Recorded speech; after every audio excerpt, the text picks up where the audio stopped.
Assalomu alaykum aziz kuzatuvchilar. Bugungi patsiyentimiz Qiziriq tumanidan 1963-yil tug'ilganlar. Bu kishi bizga ichki gemoroy bilan bezovta bo'lib keldilar.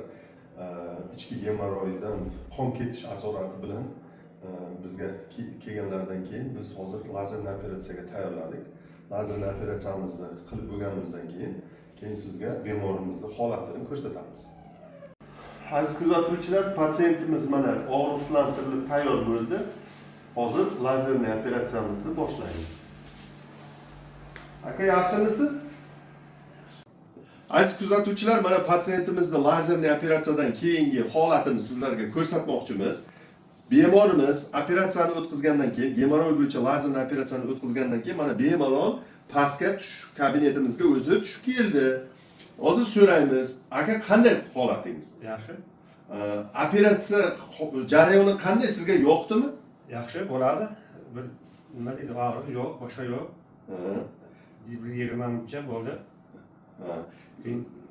Kirishdan oldin qo'rquv bor edi? Bor. Qo'rquv bor edi.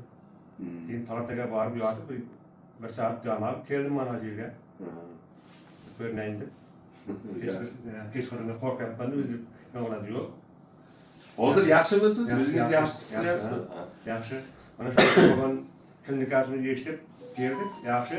Mana shu boshqa bizga o'xshab yurganlarga ham shu kelib shu yerga uyalmasdan, yo nima qilmasdan, qo'rqmasdan kelib ko'rishlarini tavsiya qilaman.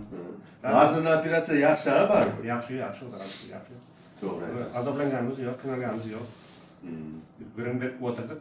Operatsiya davomida gap berib o'tirib. Malades, yashang. Aziz kuzatuvchilar, bizni kanalimizdan uzoqlashmanglar.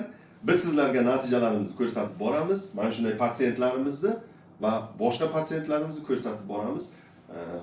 Kimda kim shu muammolar bilan qiynalib yurgan bo'lsa, bizga jo'natinglar.